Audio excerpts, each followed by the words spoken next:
Have you ever noticed that when the flowers start to bloom and the weather warms up, we start to see a lot more honeybees? Some days they seem to be everywhere. I have noticed that a lot of people share a fear of bees.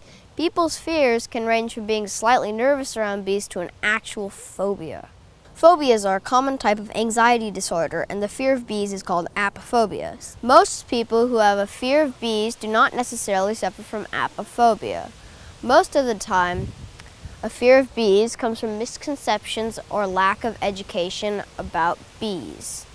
Today, I am going to help you with your fear of honeybees. That does not mean I am accusing you of being afraid of bees, but at least one person watching this is, and that is what I'm here for, to help educate you. Yes, bees can seem a little scary. I mean, all bugs are a little scary, and bees sting. Some people are allergic, and so for those people, a healthy fear of bees keeps them safe. Even so, you don't have to be afraid. Get it? You don't have to be afraid. Bee stings are painful, but many things hurt in life, such as falling and scraping your knee or your hands. You just get back up, and falling doesn't stop you from walking and running unless it's really bad. Honeybees are not aggressive. Like you, they just want to mind their own business and don't want some big thing to start flailing around, because to them it looks like you are attacking them, and they have to defend themselves at the cost of their life. You might wonder, why would you defend yourself at the cost of your life? Because the whole point of defending yourself is not to die. But bees don't think the same way you and me do. They run off instinct only, so they don't know stinging you will kill them. Let's start with some basics. How do you know the flying insect you have encountered is a honeybee? Bees have bristles on their forelimbs. They have 2 compound eyes which cover most of their head. Between those eyes are 3 simple eyes that give the bee light intensity information. Bees are furry. These hairs are receptors that the bee uses to sense movement. It is the bee's way of hearing. Unlike honeybees, wasps and yellowjackets are aggressive and have the ability to sting more than once. Wasps and yellowjackets look different from bees and can fairly easily be identified. Wasps have little or no hair and typically have yellow and black bodies. Yellowjacket workers have little hair and do not carry pollen.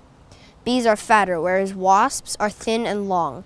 Yellowjackets use a side-to-side flying pattern prior to landing. So now that you know how to tell a honeybee apart from other stinging insects, what should you do if you encounter a bee? Bees might come near you and seem to be attacking, but they just want to check you out. They are attracted to bright colors and scents similar to flowers. If a bee lands on you, remain calm. They're probably just checking out your scent, or maybe even getting a drink of water if you have been sweating. The bee will eventually leave on its own. If you cannot wait for the bee to fly away, you can gently and slowly brush it away with a piece of paper, or gently blow on the bee like a soft breeze to encourage it to move. If you see lots of bees together, or if they start to fly towards you, cover your mouth with your hand and quickly but calmly get away. Do not swat at bees. This will aggravate them and increase your risk of being stung. If you are stung, seek shelter indoors or in a car right away. Bees release a pheromone that only bees can smell, and when they sting, that can attract other bees. If you know you are going out somewhere where you may encounter honeybees, there are steps that you can take before you go out to reduce your chance that a bee will be interested in you. Avoid perfumes, soaps, and shampoos with strong scents. If you smell sweet, bees will be interested in you.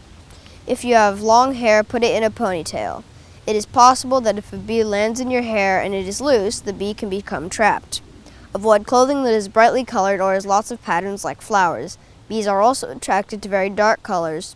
Colors that are best to wear around bees are khaki, beige, or blue colors. Snug-fitting clothing, pants, and long-sleeve shirts can help protect you.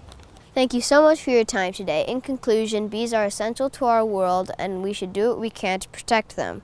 Without bees, our world would be very different in a bad way. Let's review some important facts on how bees help our world. Honeybees are not aggressive and will only sting when provoked. Honeybees pollinate 70% of the world's food crops. They are essential to the ecosystem. Without bees, food crops would die. The animals that eat the plants that would be pollinated by bees would starve, and the carnivores that eat the animals would starve as well. Bees also pollinate the cotton crops that are used for making clothes and other textiles. Without bees, those crops would die as well.